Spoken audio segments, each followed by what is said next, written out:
आज आपण माढा तालुक्यातील ग्रामदैवत म्हणून ओळखली जाणारी श्री माडेश्वरी देवीच्या दर्शनासाठी आलेलो आहे.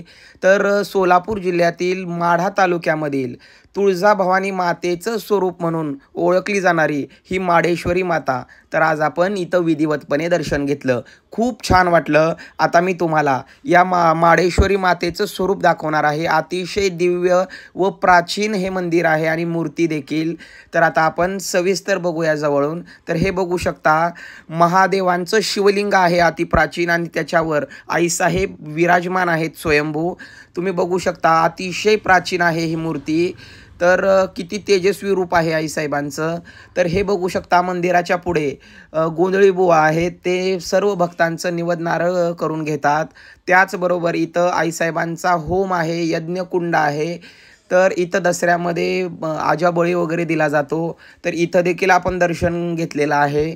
खूप छान वाटलं. आता मी तुम्हाला आईसाहेबांचा प्रांगण म्हणजेच आईसाहेबांचा गाभारा दाखवणार आहे. अतिशय प्राचीन आहे. तर हे बघू शकता, कळस आहे होम हवनाचा. त्याचबरोबर इथं डिकमल आहे. त्याचबरोबर इथं गाभारा देखील आहे आईसाहेबांचा. अतिशय प्रसन्न व प्राचीन मंदिर आहे. माते, ज्या पद्धतीने तुझ्या शिखरावर हा झेंडा फडकतोय, त्याच पद्धतीने तुझ्या खऱ्या भक्तांचा झेंडा तू आटके पार फडकव, हीच तुझ्या चरणी प्रार्थना.